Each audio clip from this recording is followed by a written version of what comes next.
shaykhs and the guides, and they're asking to be nothing and to enter the oceans of Allah's rahmah and mercy. Alhamdulillah, awliyaullah come into our lives and expand everything, expand the horizon, expand the understanding, expand the realities from Holy Qur'an, from Holy Hadith, from every aspect of our life. It begins an expansion in realities that far beyond the world of form, that to understand the world of light, to understand the world of energy, to understand the world of sound.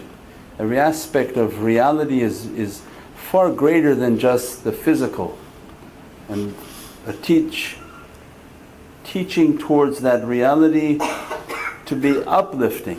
If what we are learning is only the physical, it has a limited benefit for the physical body.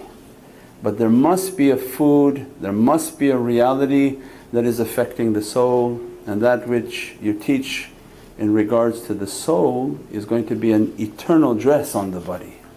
They come into our lives and they teach us that from the ilm sharia, ilm tariqah, the ilm marifah, ilm haqiqah, ilm azimah, that in every knowledge there must be darajats of the knowledge, where most stay only on the outside.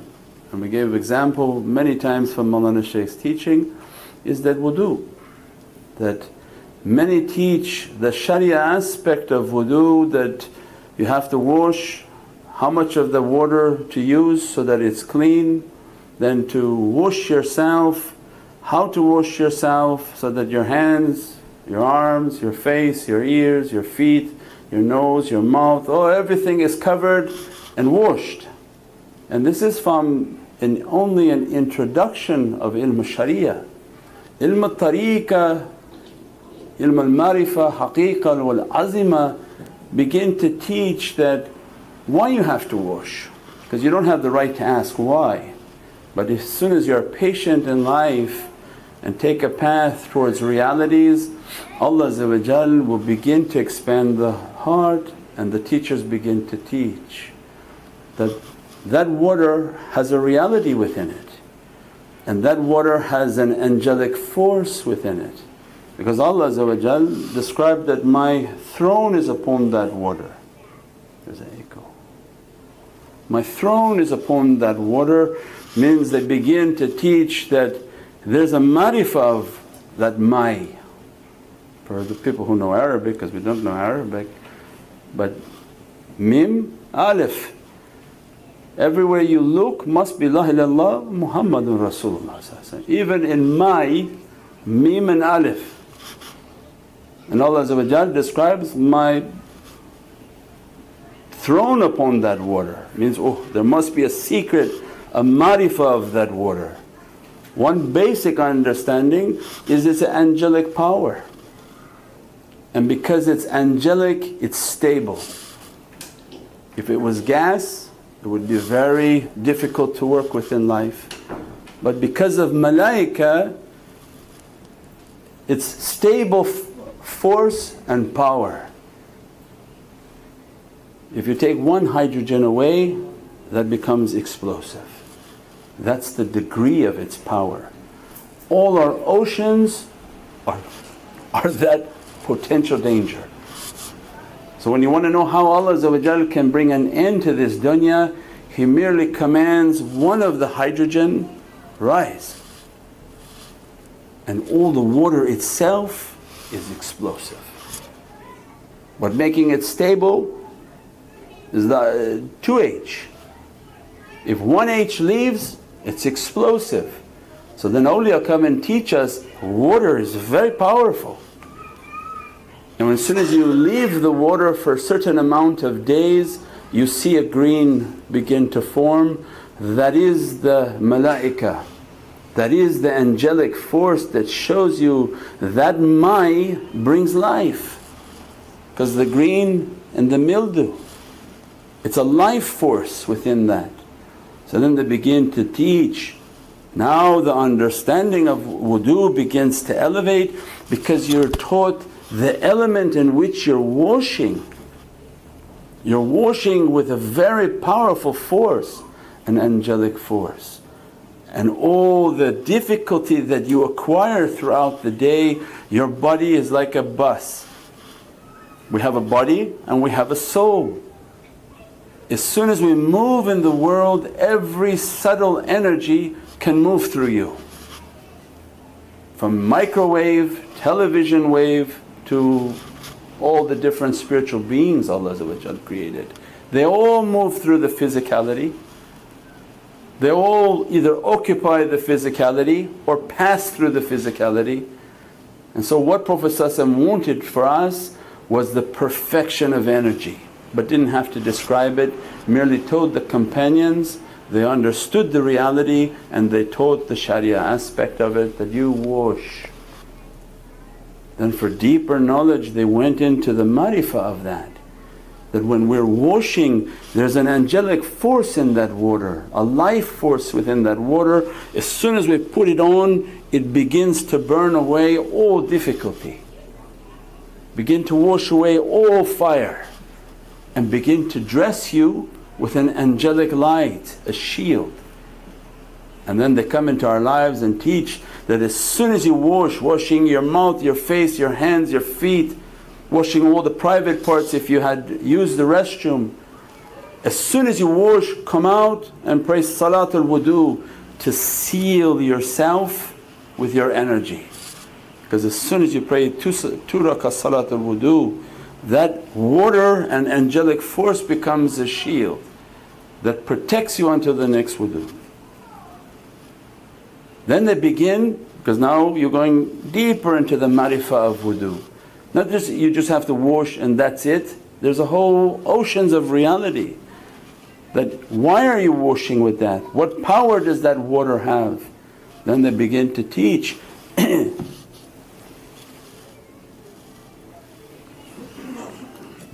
as you're washing the body, you should be understanding the washing of the internal reality, the importance of water, and that your body is 70% water. So then the water within my being, how am I purifying that water? Then they go into the blood. That the body has 70% water. If we want healing and we want to build our energy, we'll have to understand why we're washing. Dressing by these lights and these realities, as we're washing the inside, we have to be washing as we're washing the outside, we have to be washing the inside. The water inside is the blood. So how you wash the blood? Prophet describes shaitan moves through the blood. That's why the fasting, that's why eating halal, drinking and breathing halal. It affects your breath, is going to from your lungs affect your blood. What you eat will go into your stomach and affect the blood. What you breathe will affect the blood. So then why only focusing on the outside washing and they don't teach the inside washing? The outside is the donkey that's going to be buried in the ground. Nobody is taking their body to Allah. You're just making the body to be clean in dunya so that you can bring out the reality of your soul. But Ahl Haqqaiq, they come into our lives and begin to teach, elevate beyond the kindergarten understanding, that when you're washing, the reality of that washing, but begin your internal washing. Begin to understand that your blood has to be cleansed. That when you begin to make du'a in your food and eating halal, your blood is now being washed. When you begin to be conscious of your breath and your breathing, don't put anything into your mouth that's going to contaminate your blood. Because as you're washing for the body, you wouldn't take a feces and put it on your head. So imagine whatever you put in your mouth and put in as a drink or food is going to affect the blood, then that blood going to go and hit the heart, what they call heart attack. It's attacking the heart. And qalb al-mu'min baytullah. So it's shaitan is attacking the house of Allah. Shaitan knows the system and knows that Allah is not going to be occupying the mind, Allah is going to occupy the heart. And he says, this Bani Adam, if he becomes powerful, he'll be like 1,000 men. It's enough for me to begin to attack him. I'll influence what he eats, I'll influence what he drinks, I'll influence what he breathes, and I'll bring him down by contaminating and poisoning his blood, and then he moves within that blood. Means they begin to teach in our lives, it's far greater than just washing and somebody describing how to put their fingers and their hands. That's only washing of the outside. The reality of that water, the reality of the water within, the reality of purifying all the organs, that when that blood is moving through the body, how the zikr and the breath is going to purify that blood. Because then you look at the physiology of breathing. Why is zikr so powerful? When they say that nafas al-rahmah, why is nafas al-rahmah? Because everything based on that breath. All mashaykh came and said that you have 24,000 secrets in one day, 24,000 pockets of life in one day. The quality of your life is from breath to breath. If Allah doesn't grant a breath, the person dies. So each one is a secret of life. So they make that breath in zikrullah, in remembrance, in a consciousness of Allah. That, Ya Rabbi, before I try to ask for everything else in this dunya that I want, I have to be grateful for this breath that you gave me, this reality that you gave me. Then you begin to see the breath that we're breathing is going to the lungs are producing the blood is shooting into the heart, and that is the house of Allah. So if you want the house of Allah within the heart, you have to sanctify and purify the breath. What you eat through the mouth is going to affect the stomach and the belly, and that again is going to affect the blood that enters into the heart. So then there is a wudu inside the being, inside the body, that's going to affect the heart, and that is the wudu of the inner reality.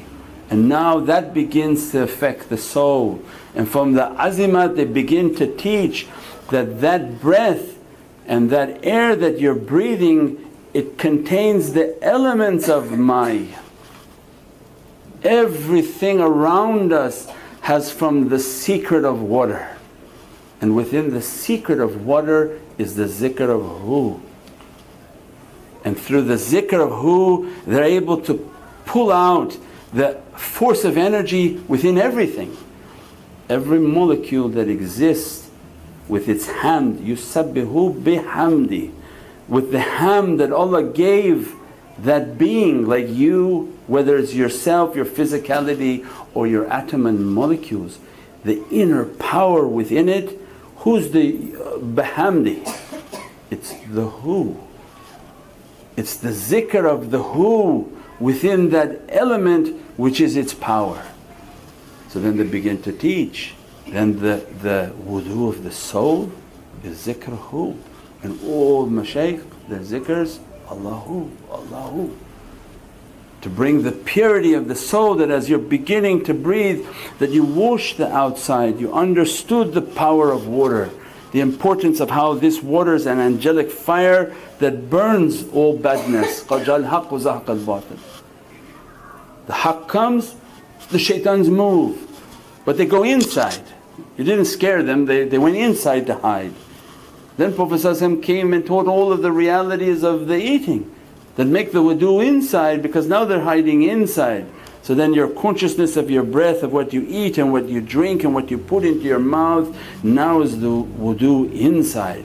That you are fiercely fighting all the energies inside where they can find no safety. They're burning inside and they're burning outside with your wudu, and they begin to leave. Then they begin to teach that as you begin to breathe and make your zikr, that is now the force of energy upon the soul. And bi zikr Hu you can pull from that energy all around us. And that zikr hu is from ikhlas and sincerity. It's the only surah that Allah said, Qul, say hu, forget the rest. Qul hu. Qul hu. Allah's Qaf, Qaful Qur'an and Majid, to the Lam, Lisan al-Haq, that Allah's azimat and order is upon that hu. By imitating that hu, you be dressed from that reality, blessed from that reality, and granted a dress of ikhlas and sincerity. Means that is the reality of wudu. Not just how to wash your hands, and they make many different YouTubes on how to wash your fingers, your hands and your toes. But what's the reality of the water? What's the reality within us? What's the reality of the blood within us, which is our water? How to combat the inside, the outside, and then the breath, and how to take all the energy that all around us and bring it into the breath and purify and sanctify the soul. Subhana rabbika rabbil izzati amma yasifoon wa salaamun al mursaleen walhamdulillahi rabbil alameen.